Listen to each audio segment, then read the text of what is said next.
Bună ziua! Bine ați venit la interviurile noastre în Parlamentul European cu funcționari europeni, cu parlamentari și cu oameni din structurile instituțiilor europene. Astăzi îl avem ca invitat pe domnul Jonas Sjöstedt din Suedia, care este parlamentar european și o figură, să spunem, colorată în peisajul politic suedez. Thank you, Mr. Este, for being our guest. Oh, it's my pleasure.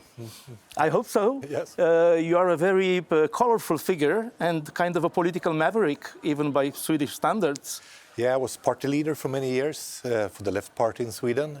And I've also been in the European politics 2 times, between 1995 and 2006, and now again. So I've been around for a while, yes. Yes, but you have been around in various suits and figures and colors, because in the beginning you were rather Eurosceptic. That's right. I mean, we had a lot of discussions ahead of Sweden entering the EU. And we had 2 referendums, one on EU membership and one on the euro. But of course, as the result of the referendum was to say yes, we work inside the EU to make the best out of it. And I work a lot with environmental issues, with social development, and so. So I think it's important to be active and to use the platform for influence here. Let me just present you a little bit more. You have become a member of the American Socialist Party? Yeah, I lived in the US for a number of years. And I mean, I'm a political person. So I was active like a grassroots activist in the US. And that was really before the left grew strong. Now it's a lot stronger in the US. I also lived in Southeast Asia for a number of years, in Vietnam. Yes, your wife was or is still ambassador there. Yeah, I know she's now in another country, but she was ambassador in Hanoi, that's right. And among your political positions, some of them looked rather contradictory. For instance, you were against Sweden's entry into NATO? Yeah, we thought that we should have a referendum about NATO. You don't regret it anymore now? No, we don't. I think Sweden is a very strong supporter of Ukraine. And that is something that we were before we went into NATO. And that was something that we could be regardless of being in NATO or not. And I'm a bit worried about the present development in the US. And I think it's important to see that EU and NATO are 2 different things and 2 different decisions. So we are active to change the policies of EU, to try to improve, to cooperate with other forces. But we thought there were also risks with the NATO. For example, that American troops have access to Swedish military bases, etc. But it's important to see that these are 2 entirely different things. Yes, the EU and NATO, of course, 2 different institutions. The member countries are not the same. No. Although the majority of the EU countries are members in NATO. But there are also a couple of countries that have chosen not to be, like Ireland. Like Turkey, and you have been against the Turkish regime, and you have criticized Sweden for having somehow accepted Turkish pressures because of the Kurdish minority in Sweden? Yeah, Turkey put a lot of pressure on Sweden when we were about to enter NATO and asked for us to, I would say, be loyal to what I think is a very undemocratic development in Turkey, especially towards the Kurdish population in the country. And I think we should always stand up for democracy and for human rights, regardless. So that was not a very beautiful compromise with our values, I would say. Yes, that the Swedish government has done with Turkey. Yeah, no. You are also very much pro-immigration. I mean, or you were, at least. I would say that sometimes people need to move to work. Moldovans know a lot about that. Having to, maybe not choose, but having to work in another country and then move back. I don't think that is unnatural. I think it's natural that people can move and work in different countries. I also think that when people really need protection, when they have the right to asylum, we should protect that right. But I'm not in favor of free migration. I think that is not possible. But I think the right to asylum is important. And I think we should realize that for some people, it's an opportunity to work in another country. On the other hand, I think it's a worrying development that many countries are losing a big part of the young population, Moldova being one of those countries. And I really hope that Moldova will have a strong economy that makes it possible for people to move back to Moldova. You are a good example of a complex politician from the West for the Moldovan viewers, because being on the left, some people would say far left, because some of your views are very close to the views of the Communist Party. You still see the benefit of Europe in this encouragement of migration, and you wouldn't block Moldovan... No, we are in favor of Moldova entering the EU. If the Moldovans choose to do that, I respect the choice of the Moldovan people and politicians. And I think it's to the benefit for Europe that Moldova becomes a member. I think it also would be very beneficial for economical development and social development. Moldova needs to have higher pensions, better incomes. I think that the European Union should take away all the tariff quotas and hinders for Moldovan export. You should be free to export fruit and wine and without any, because that's how prosperity will grow, I think. And for me, one thing is very important. To be left-wing, as I am, is the opposite of being pro-Russian. Because Russia is a right-wing country. Russia is run by oligarchs. There are huge differences between rich people and poor people. Democracy is not existing in Russia any longer. So for me to be in favor of social development, the rights of people, social rights, women's rights, etc., it's totally different what's happening in Russia. That's why I'm also a very strong supporter of Ukraine and to give support to Ukraine. And I think it's very important for Moldova's future that Ukraine is able to fend off this aggression of Russia. How do you see the near future with the two countries being taken in a package? Do you think it's beneficial for Moldova, or is it drawn back by Ukraine? Or stopped in its progress? No, I think Ukraine does a lot of effort in negotiations with the EU. Unfortunately, Hungary is stopping the opening of chapters. So I don't think that the development in Ukraine should not hinder Moldova. Moldova is doing a lot of progress when it comes to adapting to EU membership. But I hope that we will be able to welcome both Ukraine and Moldova in the near future, in a couple of years. And I think that we also have I would say, moral obligations towards Ukraine, because they pay such a high price for their freedom, and they're also protecting the freedom of Moldova and of Sweden and of other countries. How would you assess now the major difference between the two countries? Leave aside the size, because Ukraine is huge and Moldova is tiny, but Ukraine has as a goal in its constitution being a member of NATO, while Moldova is a neutral country by constitution. Yeah. So how do you assess the... I think this is a choice that we have to respect. This is the choice of Moldovans. Nobody should decide for the Moldovan people what to do. You should be absolutely free in your elections to choose whoever you want. You should be free to decide on EU membership, and a totally different question is eventual NATO membership in the future. I can only respect the choice of the Moldovan people. That is also why I'm so upset by the apparent attempts of Russia to try to impact the elections. They don't respect the will of the Moldovan people. When they try to buy votes, when they spread lies on social media, they show disrespect for the Moldovans, I think. And we should do the opposite. We should say, we will cooperate with you, we will welcome you in the EU, and we will respect your choice. One of your major attributions in the European Parliament is that you are a member of two commissions, one for Ukraine and one for Moldova. Mm-hmm. So you are very well placed to compare and to analyze and to judge. I understand you are going to Moldova soon in order to watch the elections. Yeah, because I think it's really a crucial election for the future of Moldova. And only for Moldova, or also also for Europe, and also Poland, Romania? Yeah, and for the whole region, I would say. And I would say what is at stake is not only a normal election, but it's the right of self-determination for Moldova as a nation and a people, that the neighbors, including Russia, must respect that Moldova chooses the future for Moldova. Nobody else does that. And I think it's been very worrying to see the signs, for example, BBC doing under coverage, showing that Russia is clearly acting with a lot of money. They are spreading absolutely fake news about the European Union, about certain politicians. Buying votes. Yeah, buying votes. That is not democracy. That is the opposite of democracy. So I hope that the Moldovans not only choose the politicians they prefer, but that they defend their democracy and their independence. Will you prepare a report or just watching? No, I'm there mostly because I travel regularly to Moldova. It's a country that is close to my heart, and I'm a part of the Moldova delegation. I worked with a facility, 1.9 billion euros, that is now possible for Moldova to use for investment.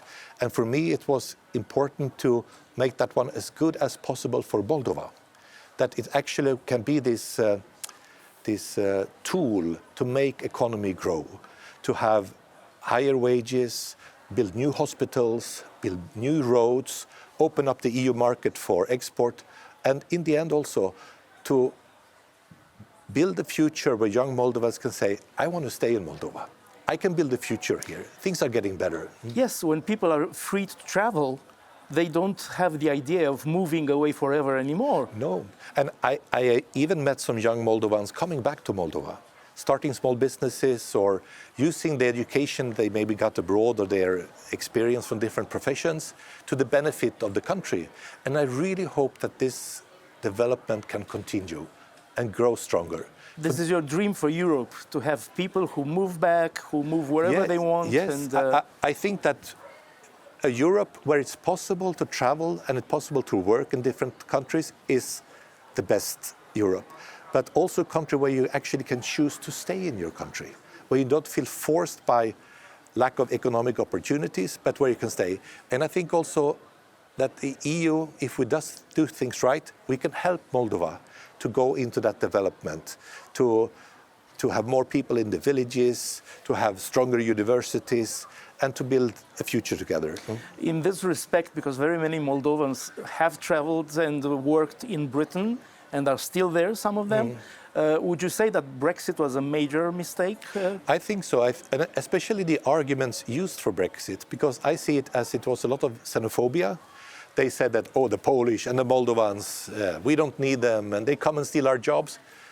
But they were working hard in hospitals. In hospitals, and now they miss them when they are leaving. Yes. And I don't believe in that this narrow-minded kind of nationalism. I think we need each other in Europe. Then why were you against the adoption of euro, of the common currency of Europe? Have you changed your opinion? No, I have not, because I think that the euro, if it was only a currency, I would be in favor. It's practical. But what is it more? It's an economic policy. Political tool? Yeah, it's a political tool that has a certain economic policy written into the legislation.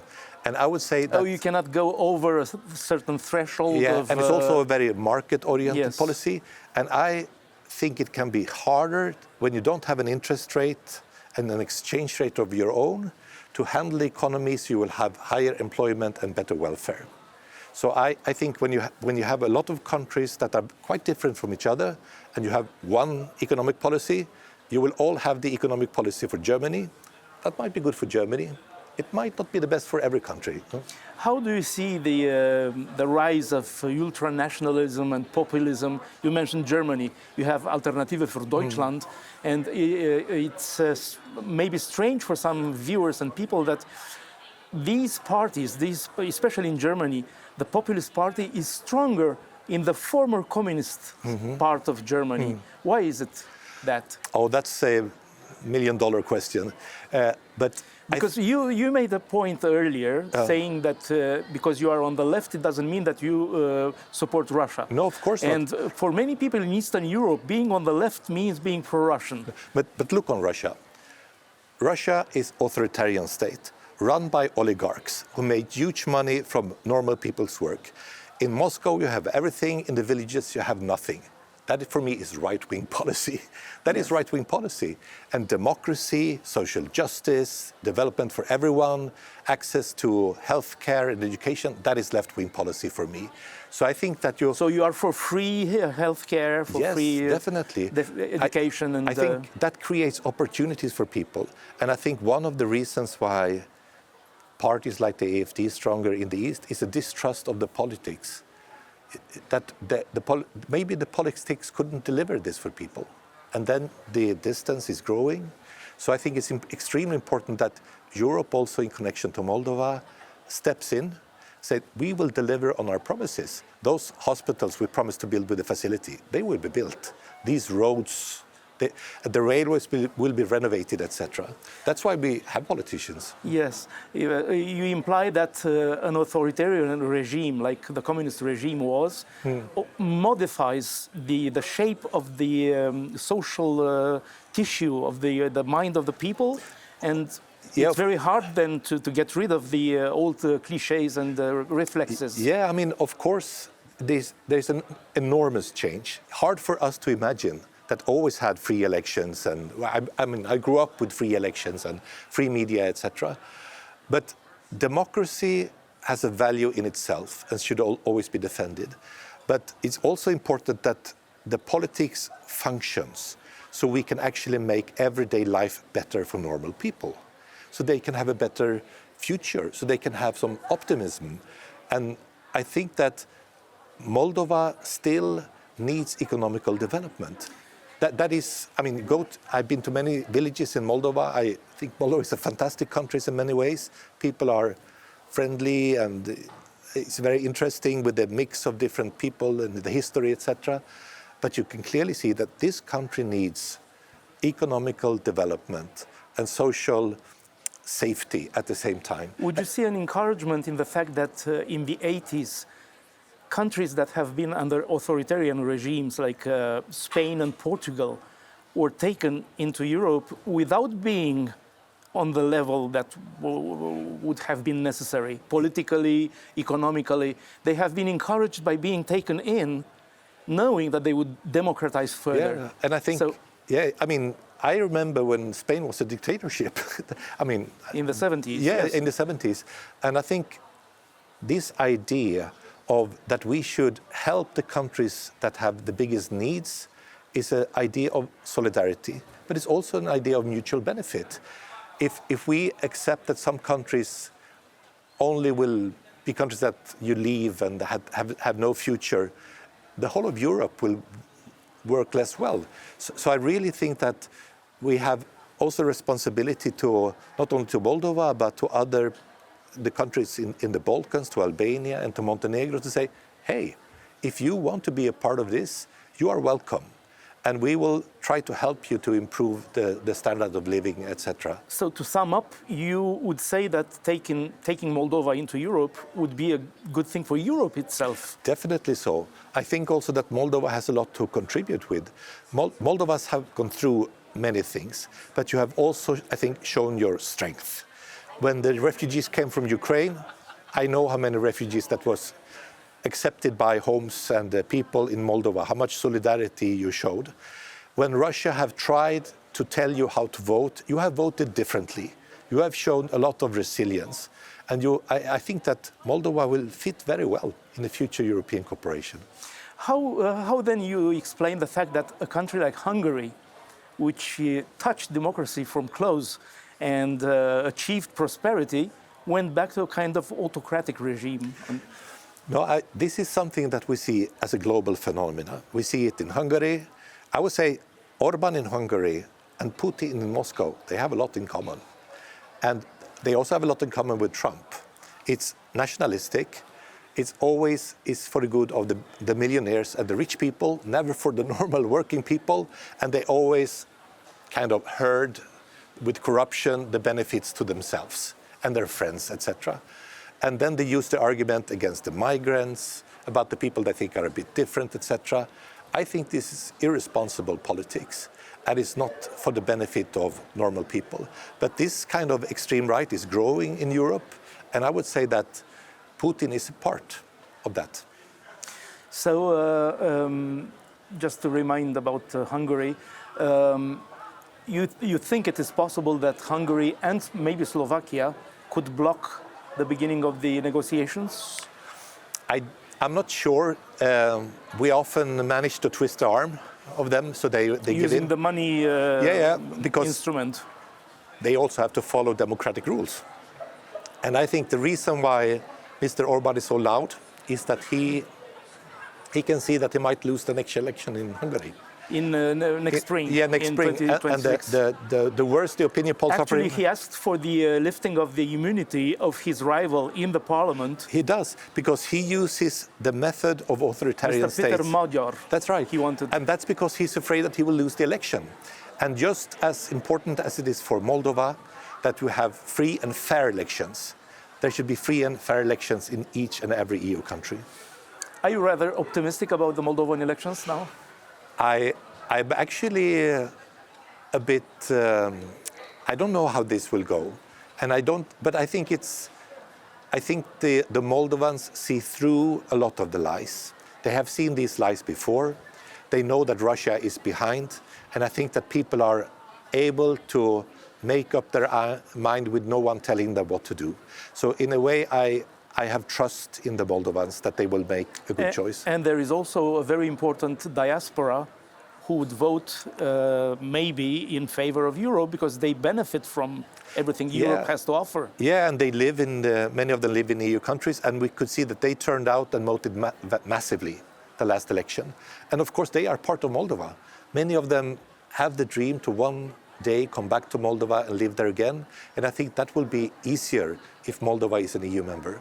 Supposing everything goes your way and a pro-European parliament is elected, would you say that the target of 2030 is realistic for accession? I would say it's a tough target, but it's possible. It's possible. Yeah, it's definitely possible. I hope to be in the European Parliament today. We vote yes to Moldova. Maybe we should finish by reminding the viewers that in the case of the accession of a candidate country, the parliament has the last word. Yeah, we do. But I think that if the Moldovans say yes, we will say yes. Thank you. Beautiful. Thank you so much. Mulțumesc. Mulțumesc și eu.